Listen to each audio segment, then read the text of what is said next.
Gentlemen, can we move on to the economy? Yes. The economy is, I think it's fair to say, recovering faster than expected from the shutdown. Much faster. In the second quarter, the unemployment rate fell to 8.4% last month.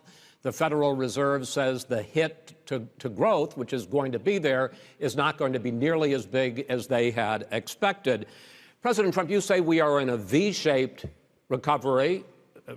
Vice President Biden, you say it's more of a K-shape. What difference does that mean to the American people in terms of the economy? President Trump, in this segment, you go first. So we built the greatest economy in history. We closed it down because of the China plague. When the plague came in, we closed it down, which was very hard psychologically to do. He didn't think we should close it down, and he was wrong. And again, 2 million people would be dead now instead of still 204,000 people is too much. One person is too much. Should have never happened from China. But what happened is we closed it down, and now we're reopening, and we're doing record business. We had 10.4 million people in a 4-month period that we've put back into the workforce. That's a record the likes of which nobody's ever seen before. And he wants to close down he will shut it down again. He will destroy this country. You know, a lot of people, between drugs and alcohol and depression, when you start shutting it down, you take a look at what's happening at some of your Democrat-run states where they have these tough shutdowns. And I'm telling you, it's because they don't want to open it. One of them came out last week. You saw that. Oh, we're going to open up on November 9th. Why November 9th? Because it's after the election. They think they're hurting us by keeping them closed. They're hurting people. People know what to do. They can social distance. They can wash their hands. They can wear masks. They can do whatever they want. But they got to open these states up. When you look at North Carolina, when you look, and these governors are under siege, Pennsylvania, Michigan, and a couple of others, you got to open these states up. It's not fair. You're talking about almost, it's like being in prison. And you look at what's going on with divorce, look at what's going on with alcoholism and drugs. It's a very, very sad thing. And he'll close down the whole country. This guy will close down the whole country and destroy our country. Our country is coming back incredibly well, setting records as it does it. We don't need somebody to come in and say, let's shut it down. All right.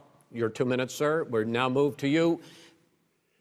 As I said, posing the question, the president says it's a V-shaped recovery. You say it's a K-shaped recovery. What's the difference? The difference is millionaires and billionaires like him in the middle of the COVID crisis have done very well. Billionaires have made another $300 billion because of his profligate tax proposal, and he only focused on the market. But you folks at home, you folks living in Scranton and Claymont and all the small towns and working class towns in America, how well are you doing? This guy paid a total of $750 in taxes. Sir, wait, no, sir, it's just the wrong statement. Yeah, I understand. You've agreed to the 2 minutes, so please let him have it. Do I get my time back? The fact is that he has, in fact, worked on this in a way that he's going to be the first president of the United States to leave office having fewer jobs in his administration than when he became president. Fewer jobs than when he became president. First one in American history. Secondly, the people who have lost their jobs are those people who have been on the front lines, those people who have been saving our lives, those people who have been out there dying, people who've been putting themselves in the way to make sure that we could all try to make it. And the idea that he is insisting that we go forward and open when you have almost half the states in America with a significant increase in COVID deaths and COVID cases in the United States of America. And he wants to open it up more. Why does he want to open it up? Why doesn't he take care of the American? You can't fix the economy until you fix the COVID crisis. And he has no intention of doing anything about making it better for you all at home in terms of your health and your safety. Schools. Why aren't schools open? Because it costs a lot of money to open them safely. You know, they were going to give, his administration was going to give the teachers and school students masks. And then they decided, no, couldn't do that because it's not a national emergency. Not a national emergency. They've done nothing to help small businesses. Nothing. They're closing. 1 in 6 is now gone. He ought to get on the job and take care of the needs of the American people so we can open safely. All right. Your time is up, sir. Well, we are going to get to... I have to respond to that. Well, you both had 2 minutes, sir. Excuse me, he made a statement. So did you. People want their schools, people want their schools open. They don't want to be shut down. They don't want their state shut down. They want their restaurants. I look at New York. It's so sad what's happening in New York. It's almost like a ghost town, and I'm not sure it can ever recover what they've done in New York. People want their places open. They want to get back to their lives. They'll be careful, but they want their schools open. I'm the one that brought back football. By the way, I brought back Big Ten football. It was me, and I'm very happy to do it. And all right, people of Ohio are very proud of me. And you know how I found out? When he took a phony ad. Gentlemen, we're going to get to your economic plans going forward in a moment. But first, Mr. President, as you well know, there's a new report that in 2016, the year you were elected president, and 2017, your first year as president, that you paid $750 a year in federal income tax each of those years. I know that you pay a lot of other taxes, but I'm asking you the specific question. Is it true that you paid $750 in federal income taxes each of those 2 years? I paid millions of dollars in taxes, millions of dollars of income tax. And let me just tell you, there was a story in one of the papers. Show us your tax I paid $38 million 1 year. I paid $27 million. Show us your tax 1 year. returns. I went. You'll see it as soon as it's finished. You'll see it. You know, if you want to go to the Board of Elections. There's a 118-page or so report that says everything I have, every bank I have, I'm totally under-leveraged because the assets are extremely good, and we have a very, I built a great company. I'm asking you a specific question, which is. Let me tell you. I understand all of that. I understand all of that. No, Mr. President. Go ahead. I'm asking you a question. Will you tell us how much you paid in federal income taxes in 2016 and 2017? Millions of dollars. You paid millions of dollars? Millions of dollars, So yes. not 750? Millions of dollars, and you'll get to see it. And you'll get to see it. But let me just tell you, Chris, let me just tell you something, that it was the tax laws. I don't want to pay tax. Before I came here, I was a private developer. I was a private business people. Like every other private person, unless they're stupid, they go through the laws, and that's what it is. He passed a tax bill that gave us all these privileges for depreciation and for tax credits. We build a building and we get tax credits, like the hotel on Pennsylvania Avenue. You get a massive, which, by the way, was given to me by the Obama administration, if you can believe that. Now, the man got fired right after that happened. But Vice President Biden, you want to respond? Yeah, I do want to respond. Look, the tax code that made him, put him in a position that he pays less tax than a school teacher makes on the money a school teacher makes, is because of him he says he's smart because he can take advantage of the tax code. And he does take advantage of the tax code. That's why I'm going to eliminate the Trump tax cuts. And I'm going to eliminate those tax cuts and make sure that we invest in the people who, in fact, need the help. People out there need help. But why didn't you do it over the last 25 years? Because you weren't president. Because you weren't president screwing things up. You were a senator. And You're by the worst way, president America has ever had. Hey, Come Joe, on. let me just tell you, Joe. I've done more in 47 months. I've done more than you've done in 47 years, Joe. We've done things that you never even thought of doing, including fixing the broken military that you gave me, including taking care of your vets. Mr. President, we're talking about the economy. I'd like to ask you about your plans going forward, because, Mr. Vice President, your economic plan, if you were to be elected president, focuses a lot on big government, big taxes, big spending. I want to focus first on the taxes. You propose more than $4 trillion over a decade in new taxes on individuals making more than $400,000 a year and on corporations. President Trump says that that kind of an increase in taxes is going to hurt the economy as it's just coming out of a recession. Well, just take a look at what the analysis done by Wall Street firms.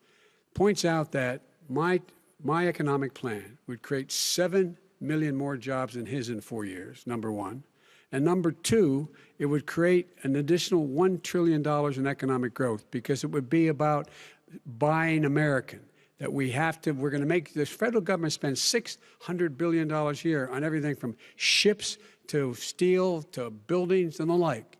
And under my proposal, we're going to make sure that every penny of that has to be made by a company but respectfully, sir, I'm talking about taxes, not spending. By the way, I'm going to eliminate a significant number of the tax. I'm going to make the The corporate tax, 28%. It shouldn't be 21%. You have 91 companies, in the Fortune 500, who don't pay a single penny in tax, making billions of dollars. Why didn't you do it before when you were vice president with Obama? Because you, in fact, passed that.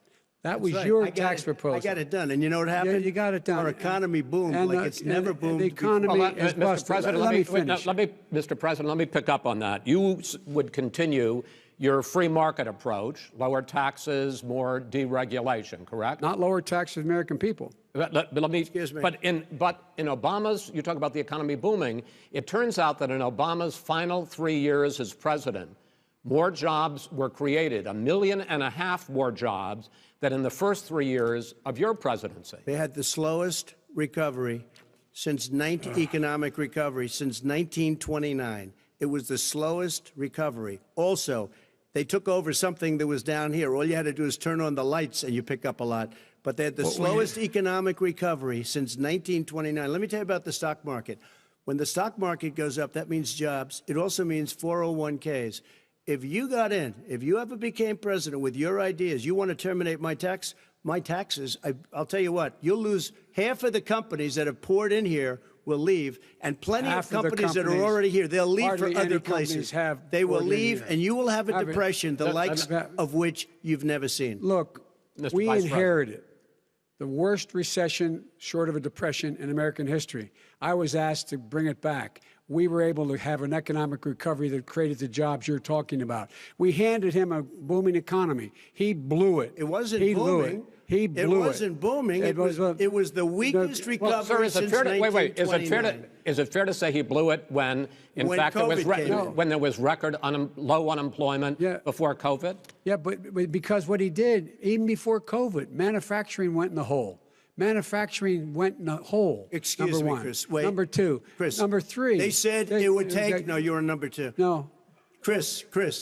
They said it would take a miracle to bring back manufacturing. I brought back 700,000 jobs. They brought back nothing. They gave up on manufacturing. Part of my standard fare. I'm the guy that brought back the automobile industry. All right, let him. We brought back. I was asked to bring back Chrysler and General Motors. We brought them back right here in the state of Ohio and Michigan. He blew it. They're gone. He blew it. And in fact, they're going. Ohio had the best year it's ever had last year. Michigan had the best year they've ever had. That is not Many true. car companies came in from Germany, from Japan, went to Michigan, went to Ohio. They're not having that. And they didn't come in with you. Mr. Vice President, go ahead. And so you take a look at what he's actually done. He's done very little. His trade deals are the same way. He talks about these great trade deals. You know, he talks about the art of the deal. China's perfected the art of the steal. We have a higher deficit with China now than we did before. We have the highest trade deficit with Mexico. China ate your lunch, down 18%. China ate your lunch, Joe. And no wonder your son goes in and he takes out billions of dollars, to manage. He makes millions of dollars. And also, while we're at it, why is it, just out of curiosity, the mayor of Moscow's wife gave your son $3.5 million. What did he do to deserve it? What did he do with Burisma to deserve $183,000? You've asked your question, let him answer. None of that is true. Oh, really? He didn't get $3.5 million? Mr. President, Mr. President, please. Totally discredited. Totally discredited. And by the way, well, wait, he didn't get $3.5 million, Joe? Mr. Vice, he got $3.5 million. That is not true. Oh, really? Mr. President, it's an open discussion, please. It's a fact. Well, you have raised an issue. Let the Vice President answer. Discredited. Did Burisma pay him $183,000 a month with no experience in energy? Mr. President, my son did nothing wrong at Burisma. I think he did. Mr. President, let him answer. He doesn't want to let me answer because he knows I have the truth. His position has been totally, thoroughly discredited. By who? The media? By everybody. Well, by the media, by our allies, by the World Bank, by everyone has discredited. Matter of fact, even the people who testified under oath. So let me ask you this, Joe. No, go ahead, Mr. I'm listening to you. He got $3.5 million from Moscow. He testified under oath in his administration, said, I did my job and I did it very well. Oh, I really? did it I'd honorably. like to know who they are. Well, I'll give you the list of the people who testified. No, go ahead, sir. Sure, you've already fired most of them because they did a good job. Some people don't do a good job. With you, Go they ahead. say You we're get the Here's the wait a deal. minute. You get the final word, Mr. Well, it's hard to get any word in with this clown. Excuse me. This. Hey, this let me just person. say to you, No. I'm Mr. President. I'm $3.5 Mr. million, President. Joe. That is simply Why did not he true. deserve $3.5 million It from did- Moscow? Look, here's the deal. We want to talk about families and ethics. I don't want to do that. I mean, his family we could talk about all night. His family's My already. family, No, let him go. my family Already lost wrote. a fortune by Go coming down ahead. and helping Go us ahead. with Go ahead, government. sir. And that's such a they're right That's here. it, Mr. That's President. such Every a great. single one of them lost This a is not fortune about President. my coming and family or helping his us with family. It's government. about your family, They the didn't American collect people. $3.5 million He for doesn't. nothing. That's not true. It doesn't want to talk about what you need. You, the American people. It's about you. That's what we're talking about you here. should All right. That's Not the end about of here. that's the end of the Shouldn't have segment. taken the money. We're moving on. He didn't take them. Well, Vice it's a very- President, but Chris, no, can I be honest? It's a very important Try to be question. honest. No, That's he a good stood thing. up. No, he stood up, the answer to and the he question is no. threatened Ukraine. No, sir. With $1 billion, Sir, if you don't that get rid of is the trust. You know what? You're absolutely not stop. You're on true. tape doing it. You're going to Not have true. Gentlemen. Is- I hate to raise Chris, my voice, but he's I see on it seems tape. to be. Why should I be different than the two of you?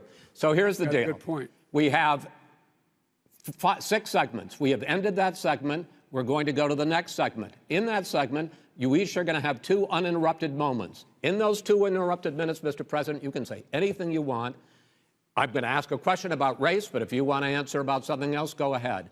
But I think that the country would be better served if we allowed both people to speak with fewer interruptions. I'm appealing to you, sir, to do that. Well, and him too. Well, frankly, you've been doing more interrupting Well, that's than all he right, has. but he does plenty. Well, less than, sir, less there's than. plenty. No, less than you have. Let's please continue on.